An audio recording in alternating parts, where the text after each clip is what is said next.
Zell Beats.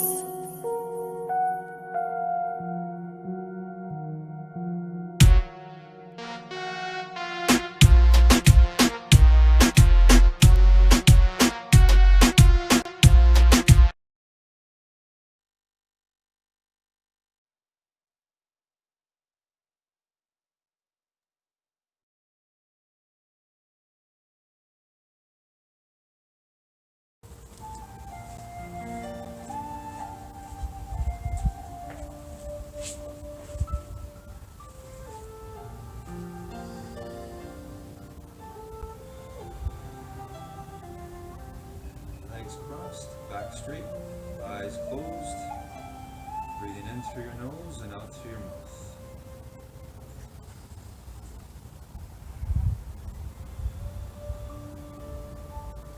Feeling that power you have, your determination to control your breathing.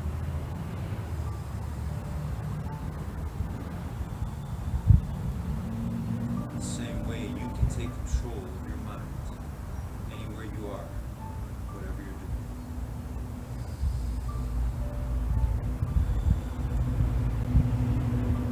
Let's use that same power, that same determination to see in our mind the image, the visions that we want to create today in our lives.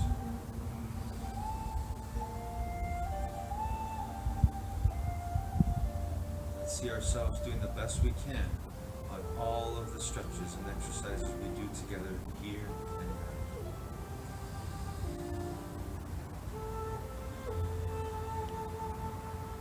Let's use that power we have, our true being, our presence, our determination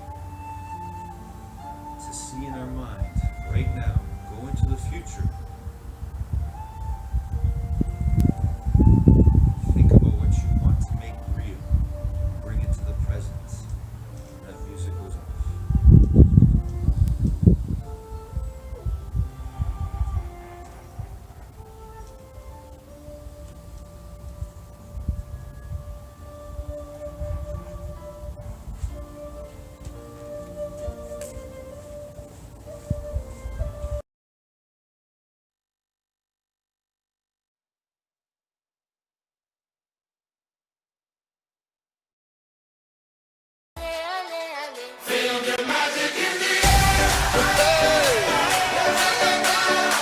Magic System, Red One, Shaoki.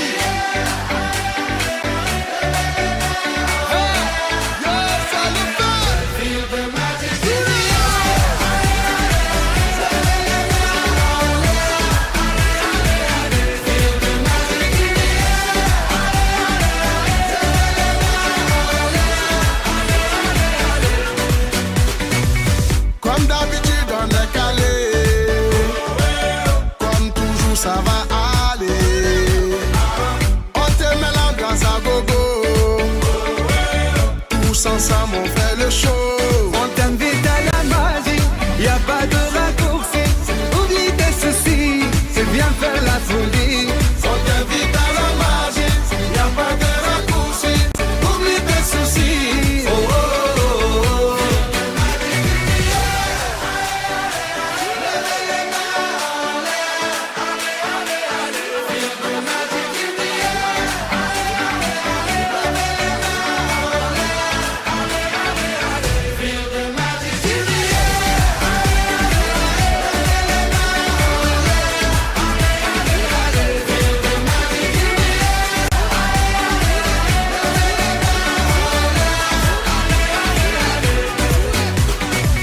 C'est pas seulement pour les bobos.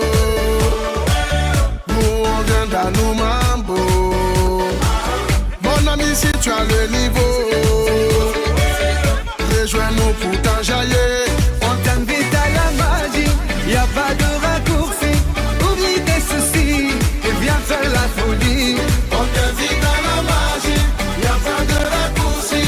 Oublie tes soucis. Oh, oh, oh, oh, oh.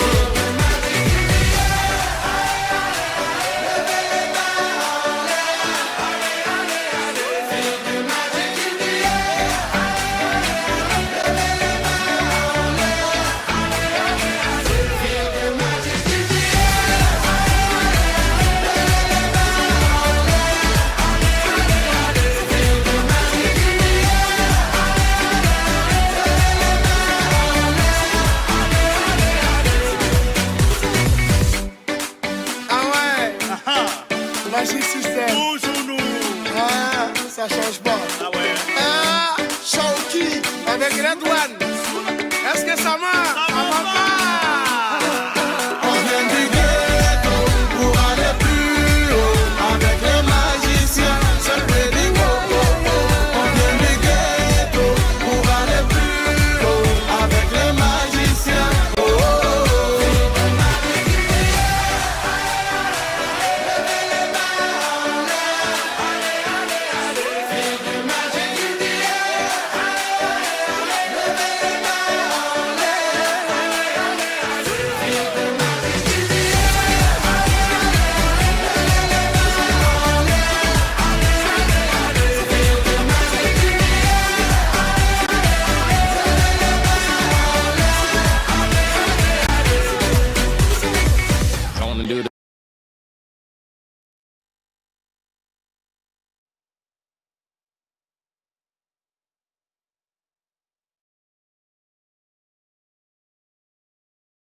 Vidal stubs his toe.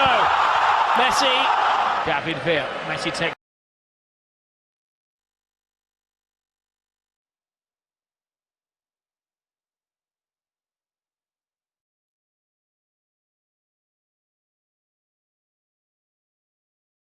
Morning, guys. Today, Wayne Dyer shares with us some more wisdom, and this one he reminds us of is within us, and that is, you can't give away what you don't have.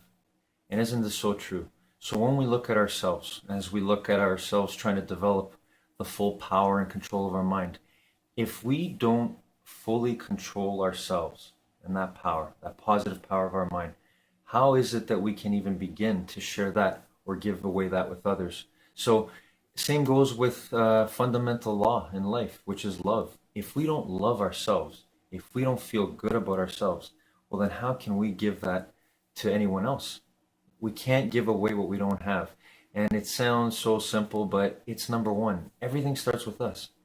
You have to love yourself. You have to believe in yourself. You have to know you have a lot of good to give, and then you can share that with others. Have a great morning, everyone.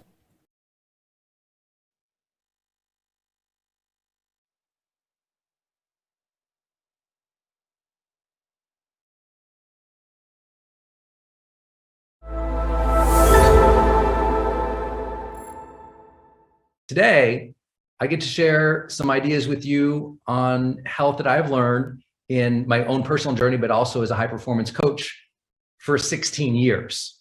You know, one of the fundamental, most important things that we all want in our life is a sense of vitality. And that vitality is we want to feel, you know, mentally engaged, alert, focused, enthusiastic. We want to feel energetically, like physically energized, right? Physically, we want to feel a sense of that health. And it's one of really the only four things that we all deeply desire. We talk a lot about it here in Growth Day, that you can give anybody anything, but what we all really truly want is aliveness. That's what I mean by vibrancy, connection with others and with ourselves, meaningful pursuits, things that we're doing that we enjoy or see as important or contributing, and growth, like growing as persons. So all of that is really important, but that sense of aliveness, I always put that at the top of that little diagram because it's so important to us. When we don't have a sense of aliveness, even if we have amazing relationships, when we are fatigued and wiped out, we can have the greatest marriage or partner or spouse or intimate relationship, but the zest isn't there. We can have a great job. We can have incredible opportunities to serve. We can love our passions and our hobbies, but if we're wiped out, it doesn't feel as good. I know you all know this. And that is why it's so important that we focus on our health. Now, I want to do full disclaimers with you. I am not a doctor. I'm not a psychiatrist. I'm not a neuroscientist. I am not a health advisor, coach, or medical professional in any capacity. I'm a high performance coach. This means I work with people primarily on their mindset and their habits and their relationships. And today, what I'd like to share is a couple ideas. And I'll remind you, as a high performance coach, one of my fundamental jobs is to challenge my clients to a higher level. So in doing that, I will, of course, share my own journey and my own struggles, but I'll mostly focus on what we've learned in the science. I will also share with you the idea that I'll be empathetic about it, but also I want to be that person who challenges you in this area of your life. For 15 years, every audience I've stood in front of in my life, I have said, if this has not been the year that you have made the decision as an adult to get in the best health of your life ever, make that this year. I've said this for 16 years in front of every audience I can get in front of. Because I believe most of us, we look back, oh, I was healthier when I was a kid, or maybe I was healthier when I was in my 20s or whatever. And we just don't say, you know what, this is gonna be that year. But I know some of you have. You said, maybe this is the year I'm gonna eat healthier. I'm gonna sleep better. I'm gonna work out more. I'm gonna pay attention to, my nutrition or my supplementation. I'm gonna run a marathon. What you all do as strivers and achievers always blows my mind, and it raises my aspiration. But I want to do the same thing for you today. I want you to raise your aspiration and your vision in your health. Even if you're struggling right now, which you can hear we all do. Even if it's been a challenge in the past, okay. But at some point, we have to take dramatic personal responsibility for our health if it's true that we all want a sense of aliveness, mental energy, physical vitality, that pop and zest in our lives. And if that's true, then accept the challenge today. And please be aware, I'm offering this today in that context, knowing as we can have the empathetic conversation, but we also must have the personal accountability and personal vision conversation in personal growth. And that's my job for you today. My job is to raise that level up. That's what I do as a high performance coach. Those are my disclaimers for you today. Because as I jump into my points, some of them will feel like I'm pushing. And I know sometimes people say, you know what? He doesn't understand, or he thinks everybody, I'm like, no, I understand, but it's still my job. It's my job as a high performance coach to lift that higher level, to be that kind but demanding force in our lives, in my life, in your lives. If I didn't demand more from myself than how I naturally felt all the time, trust me, there would be no growth day. There would be no 500 million views of my videos or 100 million downloads of my podcasts. There would be no impact. We would have never met, because it's very easy for me not to do my daily job or my health routines, just like you. It's an easy choice not to do the things we know that are good for us. How do we get us there? We've got to set a higher standard. We've got to demand it of ourselves. So forgive me, that will be my framing today. It's not always popular, especially in the health category, to say these things, especially in the mental health category to say these things. So please understand my framing. Not a doctor, high performance coach, gonna challenge you. And you'll know that with this very first point. So here we go. My first point today is health is luck, ... and self-respect. Woo! The first time I ever said that was by accident on stage, and I heard myself, I was like, ooh, and the audience kind of hushed out a little bit. I thought, uh-oh, I'm in trouble. But here's what I mean by that. Health, we have to understand there is a evolutionary and a biological reason that you feel the way that you do, right? It's very important to understand in both, I really believe, mental health and physical health, it is that kind of 50-50 kind of thing. And when we blend it together, by the way. But there's no question that some people biologically feel more fatigued or more depressed or more anxious. We have to understand that you and me are not the same biologically in how our energy might be. And I hope that that always introduces empathy and compassion, that there's a big luck card that we get. I have friends literally who are born without limbs. I have friends who are born with conditions in which their brain functions in very unhealthy ways. I have friends who've died so early of cancer. I have friends who have struggled with mental health. I have friends who've committed suicide. I have friends and family who struggle constantly with all sorts of biological health issues that is quote unquote not their fault. And it's important to realize that. Some of you, you feel terrible biologically, even though you're drinking all your water, you're eating all your greens, you do move and you do exercise. And so I'm here to say there is no preaching. We all have to take the cards we've been dealt and figure out how to care for ourselves, how to optimize the best that we can, how to improve, even if it's a little bit, incremental by incremental. But it starts with a biological understanding of where we are at. And this is why, again, as a person who's not a medical professional, I'm like, listen, if you don't understand closely how you feel and why you feel the way that you do, please, please, please, if you've never done it, go get a full workup of every friggin' health test you can.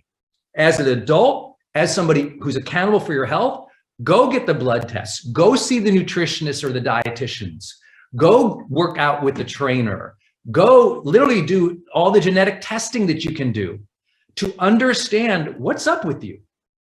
I always tell the story of a friend of mine who's one of my partners in one of my businesses, one of my best friends in the world, who discovered at the age of 40 that, every morning he always had the sniffles and his nose was running and he's clearing his throat and everything. And found at the age of 40 that he was allergic to eggs. At the age of 40. Didn't know, spent 40 years having these reactions that made him fatigued and blowing his nose and everything because he was allergic to eggs.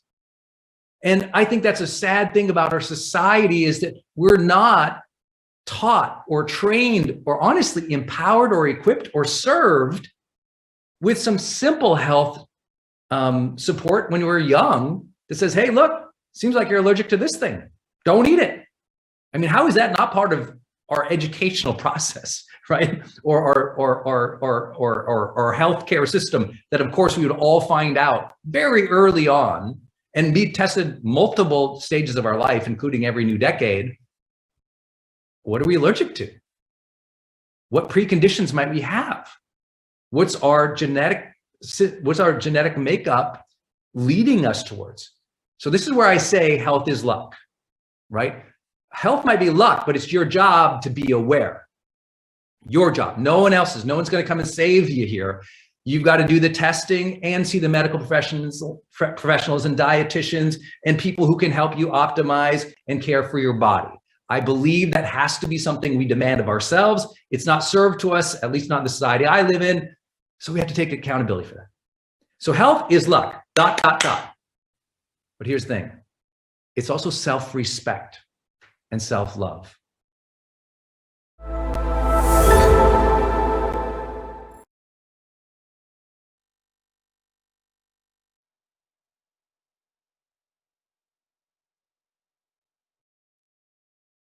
The two-step, then cowboy boogie. Grab a sweetheart and spin out with him. Do the hold down and get into it.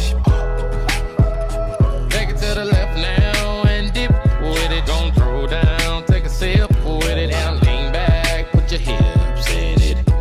Let's have some fun. To the left now. To the right. Now take your left hand and put it on your side. Gon' roll your shoulders, do the slip and slide. This next part's my favorite part, cause it's time to shine. Gonna do the two-step, then cowboy boogie. Grab a sweetheart and spin out with him. Do the hold down and get into it. Take it to the left now and dip with it. Gon' throw down, take a sip with it. Now lean back, put your hips in it. It's simple, you can do it. Slide to the left, slide to the right. Now cool down, have a good time. Slide to the left, slide to the right. Do the butterfly, have a good time. Round, round, round and round you go. It's time to show out right now and take to the floor. Gonna do the two-step, then cowboy boogie. Grab a sweetheart and spin out with him. Do the hold down and get into it.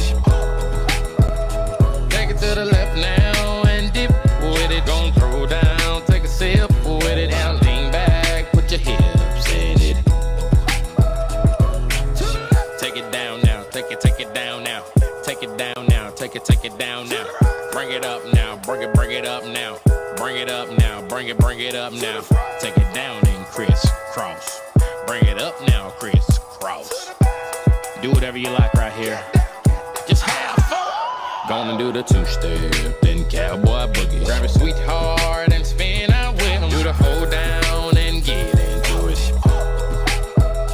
Take it to the left now and dip with it. Gon' throw down, take a sip with it. Now lean back, put your hips in it. That was not so bad. That was not so bad, was it? That was not so bad. That was not so bad, was it? That was not so bad. That was not so bad, was it? That was not so bad. That was not so bad, was it? Gonna do the two-step, then cowboy boogie. Grab a sweetheart and spin out with him. Do the hold down and get into it. Take it to the left now and dip with it. Gon' throw down, take a sip with it. Now lean back, put your hips in it. Yeah.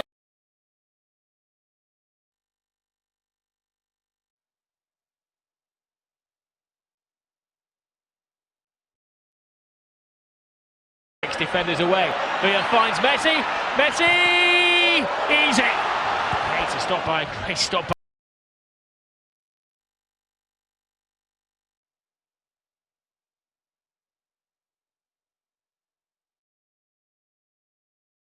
Good afternoon, guys. I remember Stephen Covey saying in his book, The 7 Habits of Highly Effective People, that we have an emotional bank account. And when I heard that term, it really changed the way I looked at everything that I said and felt. So he says that we have an emotional bank account, which means that we can make deposits in our own self-worth emotional bank account, but we can make deposits in other people's emotional bank accounts. So we can choose to listen and try to understand people, even if we don't agree with what they're saying. That makes a deposit in their emotional bank account. And he says that we also make withdrawals when we decide to not fully try to understand people, as an example. So we have this emotional bank account, and it's what fulfills us or takes away from our true great selves. So I just wanted to share that with you. Have a great afternoon, everyone.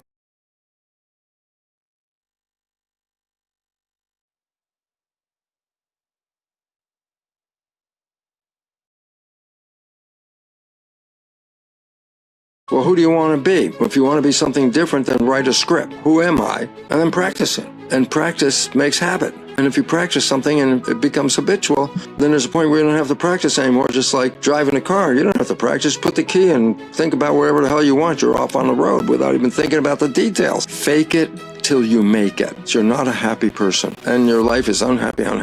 I said, but you want to be a happy person? Then I said, then here's what you do. All day long, as many times as you can remember, you say to yourself, I am happy. I am happy. You can be miserable. I don't really care. You just have to say to yourself, I am happy. I am happy. And then there's a day where you wake up and you don't have to say it anymore. Why? You made a program by habituation. You'll wake up happy and you'll be happy. And that's called fake it till you make it. I love it, but that's the same idea.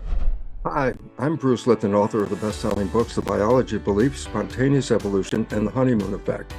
I'm here to thank Evan Carmichael for featuring me on his YouTube channel, and I want to let you know that Evan is giving away links where you can watch the first episodes of my special Gaia series entitled Inner Evolution for free. Evan is making this offer to thank you for watching this video. You will find the links in the description section below. Thank you. Hey, it's Evan Carmichael, and I watch these videos every day because I need them for motivation. Being around successful entrepreneurs every morning helps me believe that I can do great things too. It's like your morning coffee, but for your goals, kickstarting your day with a blast of positivity. So here is a challenge for you. Try watching one video every morning for the next 30 days. And let's find out together if they help you do great things too. If you're in, leave a hashtag BELIEVE in the comments below so I can celebrate with you. So today, let's learn the 7 steps to recreate yourself. Enjoy. Step number 2 is set clear goals with Arnold Schwarzenegger. I've felt many times that I'm not a disciplined person, but people always insist, they say, oh, it must take so much discipline every day to get up. And every day you were in the gym at 7 in the morning and you worked at the 9:30 in the morning. And then you went to college after that. And then you went this and that. And you worked in construction. I was like looking forward to getting up in the morning and looking forward driving to the gym and working out 2.5 hours and then going down to the beach and taking a run in the deep sand and getting some cardio work done and all this stuff. I said, I was looking forward to it. It was not like, oh my God, I have to do another workout. Yes, you do that when, for instance, sometimes people go to the gym and the doctor says, you know, you should go to the gym and you should work out because otherwise, you know, I see some problems coming up, high cholesterol and body fat and this and that. And you're going to go and wipe out, 10 years younger than you want to. If there's ever the right time to wipe out. But I mean, in any case, so that person you can see in the gym is there and they do their reps and they do their sets and they're not really into it. You can see there's no life in their eyes. You know what I'm saying? Where it's like they grab the weight and they just do their sets and they get the pump and they feel good and they put the weights down and get the next heavier weight and they do the set. And so that's really fun. But that person is kind of like a vegetable in a way. They just cruise around in the gym. They sit on the life cycle and they just pedal away. And when you say to them, I say, so why do you work out? They have no answer. Then eventually they say, well, to be honest with you, the doctor told me that I should get in shape. That's better for my health. To bring my blood pressure down and my cholesterol down and my body fat down and all this. So they're not really. So I say to them always, I said, you know what you should do is you should just pick a goal that you can chase. They would say, like, what? I said, well, how much do you weigh? I'm weighing 190 pounds and I want to lower my body weight. I said, well, why don't you pick a goal like you want to go down to 170? And it is now March, and by August, when you go to the beach, you're going to have a slimmer waist, less body fat, and you look leaner, and you can be proud of your body. I said, pick that goal. Oh, that's a good idea. I said, write it down, and then write down the sets you have to do to get you there, and the amount of reps you have to do, and the amount of life cycle that you have to run.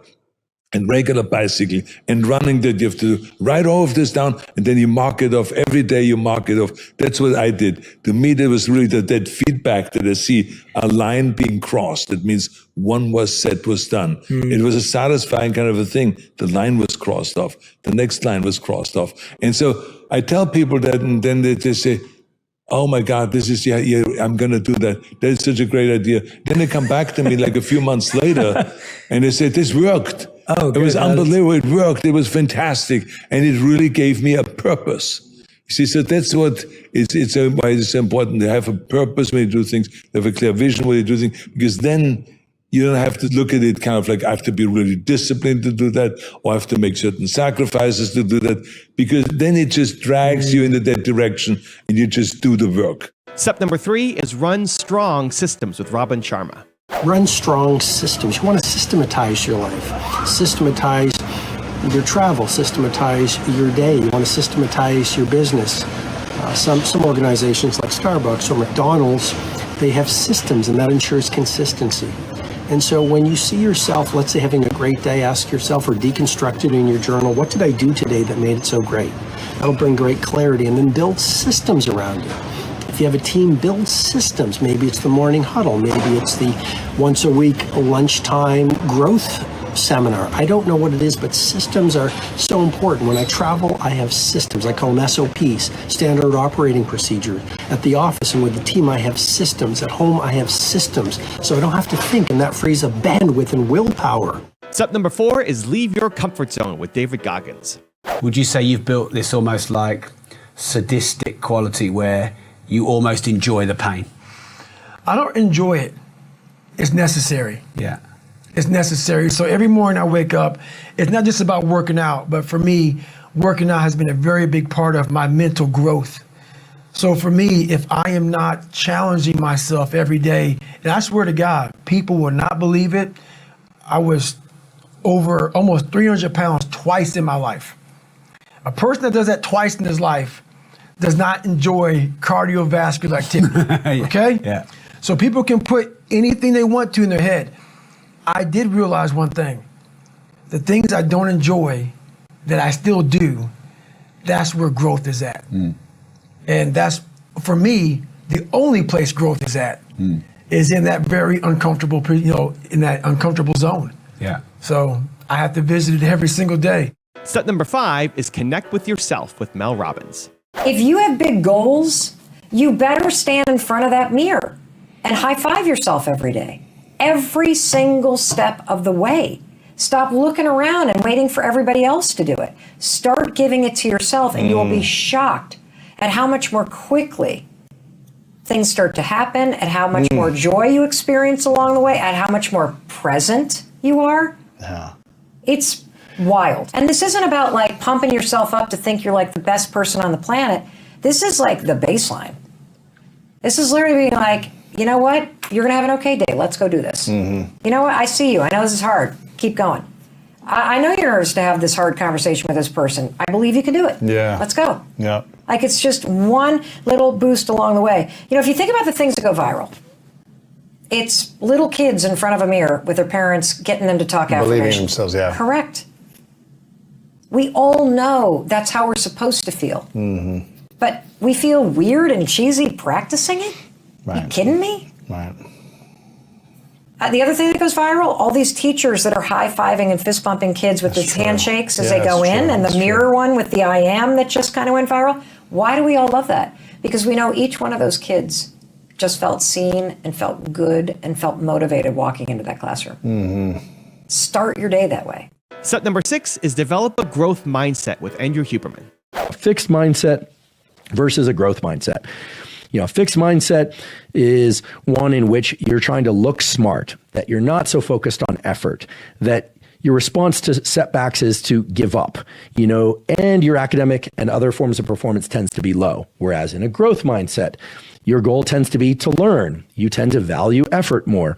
You tend to respond to setbacks by working harder, and your performance is higher. And I'm not trying to make light of these lists. These lists are important because they help us organize our information and differentiate between a fixed versus growth mindset. But they don't tell us why focusing on effort and engaging more effort would actually translate into higher performance. For instance, you could imagine a scenario where the exact opposite is true, right? We could make up a just so story where if your identity is so rigidly fixed to high performance, you're likely to outwork everybody, right? That seems like a logical conclusion as well. But that's not the way it plays out. It's when your identity is attached to your sense of ability to engage in ongoing effort, especially when you receive signals that you're getting things wrong or not performing well, that is tied to elevated performance. And the study using ERPs tells us that's likely to be the case because of how people who have a growth mindset focus their attention when they're told, nope, you got that wrong. Or when people think they got something right? They give an answer and they say, what's your confidence level? And they say 90%, maybe 99%, maybe even 100%. And they say, it's wrong. People who have a fixed mindset focus on the emotional response to that. More of their brain resources are devoted to, I got it wrong. I thought I got it right. Than the people who have a growth mindset who are thinking, wait, okay, then what was that answer? And how could I possibly get that answer wrong? I'm going to figure that out. Okay. Now, as you're hearing this, you're probably thinking, oh no, I'm somebody who reflexively gets disappointed when I get something wrong. Well, fortunately, this is not just about the 100 milliseconds to 5 seconds after you're told something is wrong. You can shift from a fixed mindset to a growth mindset response. In fact, that's an important tool that we all need to learn how to implement. We all suffer from fixed mindset. All suffer from fixed mindset in certain endeavors. And when we get things wrong, especially when there's some embarrassment or shame, which often accompanies when we think we were very right, we're convinced we're right, that fixed mindset can really hijack our emotional response. But there are a lot of data that point to the fact that at those moments, if we think, okay, I'm going to step back from that and I'm going to just think about the error. I'm going to think about what led to the error, and I'm going to start devoting my attentional resources to that process. That process itself can be built up over time such that we start to outweigh the fixed mindset with growth mindset simply by devoting our attentional resources to the error, acknowledging it happened, maybe feeling something about it, maybe not. It's really hard to control our feelings. What we can control, as I mentioned before, is our effort and our attention. So focusing our attention on why we got something wrong and really digging into that, that's growth mindset in action. So you'll notice as we have this discussion about the more mechanistic underpinnings of growth mindset is that we're not talking about psychological terms as much. We're not talking about ego protection. We're not talking about identity. Now, all of those things are extremely important. But the problem with things like ego protection and identity is that when we are faced with results that we don't want, and we are faced with those results in a real world context, like we're not getting the results we want in school, in work, in athletics, in relationships, etc., we hear these messages and we try to, for instance, set our ego aside or, not attach our identity so much to what is happening. But it's really, really hard. And it's really, really hard because statements like set your ego aside or don't attach yourself to it so much are wonderful aspirations, but there's no actual process that one can go through by oneself that allows you to immediately disentangle yourself from your ego. So when you're faced with results that you don't like, you can't simply step back, nor should you expect yourself to be able to step back and say, oh, I'm not going to get upset about this error, right? It makes perfect sense why you would get upset about not getting the results that you want. However, once you start to understand some of the mechanistic underpinnings of what will allow you to rescue your performance, that is to start focusing on those errors from a more cognitive and a slightly less emotional stance, or even a combination of emotional and cognitive, right? Because it's very hard to suppress our emotional response to something, but oftentimes we can enhance our attentional or cognitive response to something in parallel with that. And in doing so, we can kind of rob some of the emotional response. And when we do that sort of thing, it's hard. And anytime we do hard things, we generally want to know that the doing of those hard things is working, that it's in service to something. And step number 7, the last one before some very special bonus clips, is acquire new skills with Alex Hormozi. The skills we learn through education. Education comes from repeatedly doing things and learning from that experience. The information that we acquire to learn things comes in a lot of different forms now. The things that I actually invested in: workshops, books, seminars, coaching programs, one-on-one tutors, one-on-one mentorships, and Google. And I would say if I had to allocate amount of time spent learning things, Google is still by far the biggest one. It's funny, the other day I just set up this new widget for our site. I Googled it and I did it in 2 hours. And so I think that the amount of time that elapses between wanting to figure something out and doing something, the more advanced you get, shortens. I remember it took me 3 years to figure out how to build a landing page, and the day I decided to do it, it took me 4 hours. So it took me 3 years and then 4 hours to actually figure it out because I was avoiding the feeling of sucking. And so if you can confront sucking faster and just get over that idea that sucking is a bad thing, then I think you compress the time between you and the skills you want. The highest value I've gotten from is from one-on-one mentorship. It's from people who are far ahead of me that were willing to speak strategically into my life. And that's usually because those people can identify all three of those things. They can identify skill deficiencies, they can identify character trait deficiencies, and they can identify things that you believe that are true that aren't. So that is where I've gotten the most leverage in my life is on, and I've paid $20,000, $30,000 an hour to many, many different people just to have them speak into my life. Right underneath of that, as I was coming up, was joining masterminds. It was the getting around other people, because for me it was very lonely, and so just being around other people doing things, it A, got my competitive drive up because I always wanted to be the best, and seeing people that I didn't think were like better than me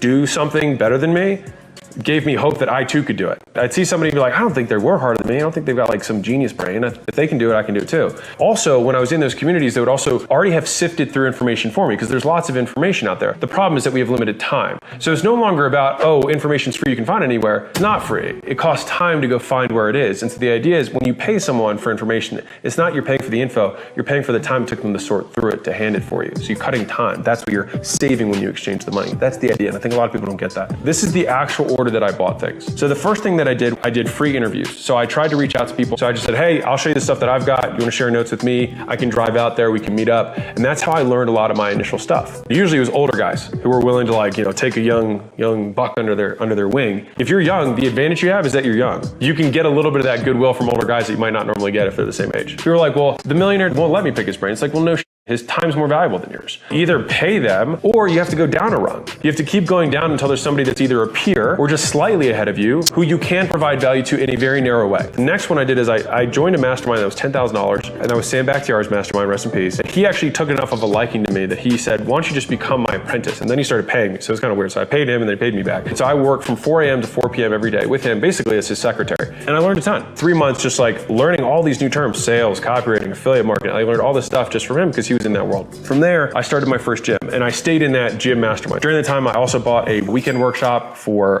Facebook ads. I learned Facebook ads in a small group of 10 people in 2 days. It was really valuable for me. Then I didn't really do anything for a couple of years, and then I went to Traffic and Conversion Summit. So that was an event, and I just learned more about marketing in general. I got introduced to different softwares that I then started using. And then from there, I kind of got more into the digital marketing world. So I joined some masterminds. In that world, I didn't do coaching programs myself. I actually ended up buying them for teammates. I think the coaching programs are really effective to teach methods. So if there's a method of acquisition you want to learn, whether it's like YouTube ads or Twitter ads or cold calling, whatever it is, joining a coaching program by other people trying to learn the same thing from somebody who's good is a great way to fast track your success. It just gives you the accountability. It helps you resolve problems faster. What you're buying is speed. It's not that you can't do it on your own. It's that you can do it faster with help. If you're trying to solve a specific problem, finding specific coaching programs is really good. If you've been stuck for a long time, I think that's where like masterminds and one-on-one mentorship is more valuable because you probably have a strategic issue more than a tactical problem. Every news outlet is just reporting on problems. So if you're looking for problems, just go to any major mainstream publication. You just see problems. And what most people do is they see the problems and they panic and they get scared and they hide and they go inside and they get protective and they go scarcity mindset and they just are fearful. And so the media uses this as opportunities to inject more fear because you have to keep reading about what the thing is because now I'm scared for my life. Where the entrepreneurs and I see that as an opportunity. Like these are all opportunities. Anytime there is pain and frustration, there's opportunities. Every great business has been started by an entrepreneur who saw a giant problem and instead of complaining said, maybe I can fix that. And they built a business on top of it. So I think there's a lot of negativity in the system. There's a ton of problems, which means there's a ton of opportunities. As much as people complain about all the problems that we're having now, I think it's the greatest time to be alive. Like I think it's never been easier to be an entrepreneur and win. The opportunities available to you today at 39 compared to your parents when they were 39. Oh, it's a completely different world. Yeah. And so like you can actually go and do whatever you want. You can actually go and build a business where when your parents were 39 or my parents were 43, you had to be crazy to be an entrepreneur. You had to basically be unemployable. It's like you can't get a job. So your last resort is to start your own business or you're just crazy. Where now it's completely possible. Let's just say that lack is ingrained in there. You got the story, you lived on the streets, you lost everything, you got betrayed, your business partner took everything, took your wife, you got the story in the half, okay? Okay, you gotta start telling a new story of the future, right? You gotta believe in that future more than you have to believe in the past. So how do you do that?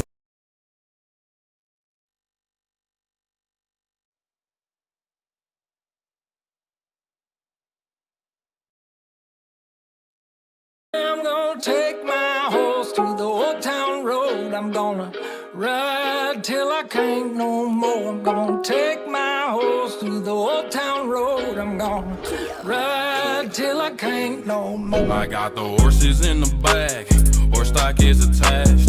Head is matted black, got the bushes black to match. Riding on a horse, you can whip your Porsche. I've been in the valley, you ain't been up off that porch now. Can't nobody tell me nothing. You can't tell me nothing. Can't nobody tell me nothing. You can't tell me nothing. Riding on a tractor, lean all in my bladder. Cheated on my baby, you can go and ask her. My life is a movie, bull riding in cowboy hat from Gucci, Wrangler on my. Can't nobody tell me nothing. You can't tell me nothing. Can't nobody tell me nothing. You can't tell me nothing. Yeah, I'm gonna take my horse to the old town road. I'm gonna ride till I can't no more. I'm gonna take my horse to the old town road. I'm gonna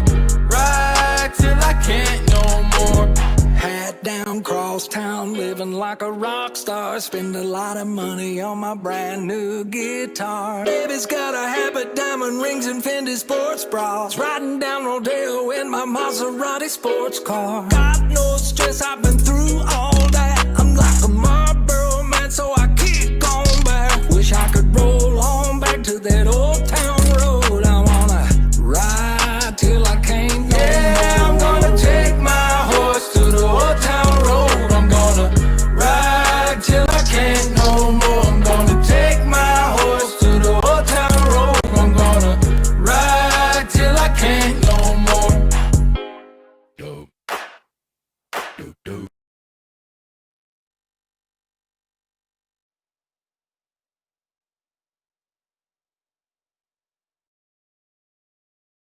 By Doblas, and now Lionel Messi, 2-0. Shooting position.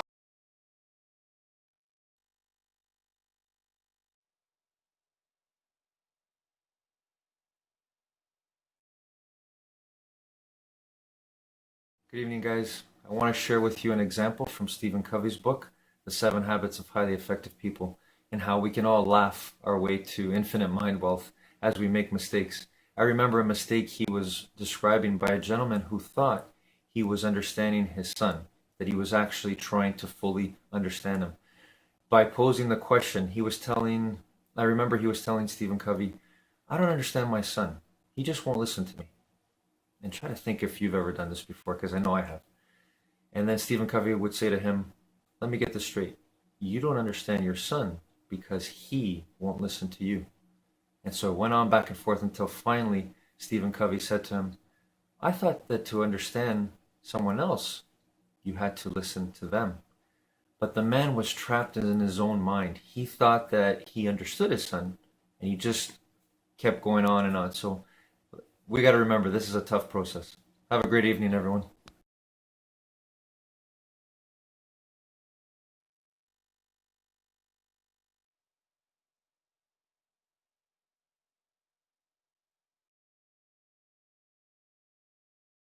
Only those who are not so successful think if you read 10 points in a book, you're going to be successful. Those who are successful, they know they stand on their head and do circus on a daily basis. We need to understand this. If you want to be successful, don't seek success. What you seek is competence. If you enable yourself and if you do something well, other people will say you're a success. If you think I'm a success, it's foolish, isn't it? You're doing something and you're doing it well, other people in the town or in the country or in the world, people will say, oh, he's doing something really successful. They're looking up to you, that's fine. You don't seek success, you seek empowerment, you seek competence. You do the best that you can do. You cannot do as well as somebody, but you can do the best that you can do. So if you do your best, if your best is good enough, world will recognize. If it is not, you will be happy. Need motivation? Watch a Top 10 with Believe Nation. Hey, it's Evan Carmichael, and I make these videos because I need it. I need it for me, because I don't wake up every day and say, yes, let's go conquer the world. No, I wake up and I need that external motivation to match my internal motivation. When I see somebody who's doing amazing things, it makes me just want to play a bigger game. And so I hope that today's video makes you want to play a bigger game too, because your message matters, and let's get it out to the world. So today, let's learn from one of the best, Sadhguru, and my take on his top 10 rules of success. Enjoy. Rule number 2 is rewrite your software. This body is a huge body of memory, evolutionary, genetic, karmic, articulate, inarticulate, unconscious, subconscious, conscious levels of memories. You can bifurcate into many, many more strands. But essentially, what you know as myself is just a consequence of the memory that is stored within you, which is largely not in your excess, but it is playing out in its own way. The very way you sit and stand, the way you look, the way you behave, everything is controlled by your memory. Or in other words, in modern terms, let's say, this is an unconscious software that you have gathered within yourself. Whichever way the software is, that is the way the machine will function. If you want to go beyond this, then the existing software you must leave and either rewrite your software or learn to operate without software for a little while. If you want to rewrite your software, something different from the existing data which is already there, then you need access to another dimension of perception and knowing. Having said that, within us, there are different dimensions of intelligence. Well, in yoga, we see 16 parts to human mind, but let me make it 4 for the sake of understanding and convenience. The first one is the intellect, which is the front end of our intelligence, because this is very necessary for our survival. If we don't have a functioning intellect, we will not know how to survive. When I say functioning intellect, essentially intellect is discriminatory in nature. It tells you what is this, what is that. If you don't have an intellect functioning, you will not know whether to go through the wall or go through the door. That's how it'll become. It is functioning all the time. This functioning is happening from memory. If, say, a child may try to scratch you will see a bird or an insect comes into the house, he doesn't know how to get out, he doesn't recognize the door. It tries to go through the wall, it tries to go through the glass window. So, that is happening because in its memory it's not there. But your pet dog or your pet bird knows how to go through the door or the window, whatever is open. So, this is the same thing. Without data, your intellect cannot function. So anything that functions with data is a limited possibility, that it is functioning within those limitations. Memory is hugely empowering on one level, but it is also a boundary. That now I've seen you, if I see you again, oh, this is my friend Vishen, okay? Suppose you are not in my memory, I look at you and think, oh, who is this stranger? So memory is also a boundary line, which most people refuse to cross. So whether you read 1 or 10 or 1,000 books, you're only building memory. If you operate within this memory, you're operating within your own self-imprisonment that you have caused to yourself. Rule number 3 is practice inner engineering. When you're talking to other people about them focusing inward and training that muscle, right? Because even as a 5-year-old, you could stare at something and ask questions. Like that level of focus is something that is either you're born with or you have to learn. Everyone's capable, but some people kind of have it easier than others when it comes to focus. This whole movement is called as inner engineering. When we say engineering, see right now you have some engineering going on here. The wiring. It's engineering, electrical and electronic engineering. There's a building here, it's civil engineering. How well this machine works determines how well engineered it is, yes? Yeah. If something is working really well for you, then only you say it is well engineered. Is it not important to understand that the most sophisticated machine that you operate in your life is a human mechanism itself?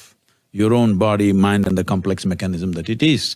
On this planet, this is the most sophisticated and complex machine on the planet. There isn't anything better than this here. So, I'm asking you, have you read the user's manual? Right.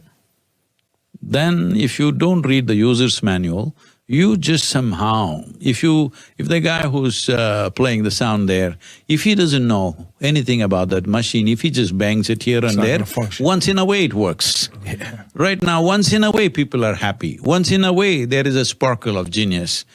No, there is a way to engineer yourself that every moment you sparkle, every moment you blissed out. There is a way to do this because this machine is something that you need to take charge of.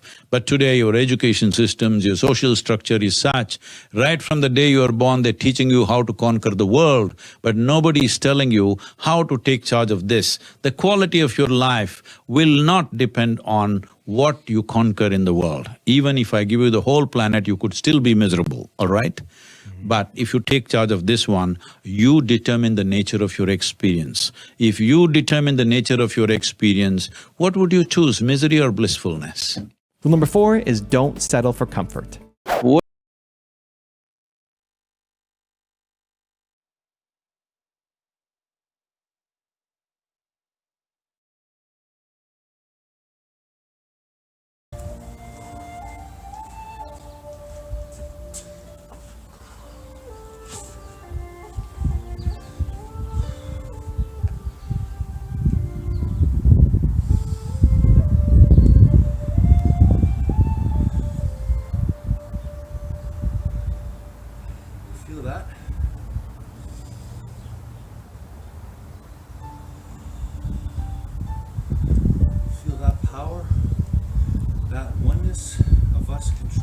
breathing in our minds,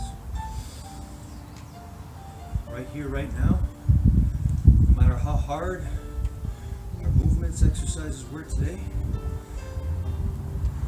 no matter how much our body tried to take control of our minds. You feel that?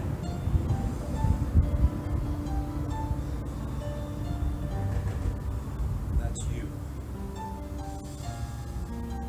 The real you. That's our consciousness. Our being awake fully. To control our minds, to control our breathing, to control our bodies, to control our lives.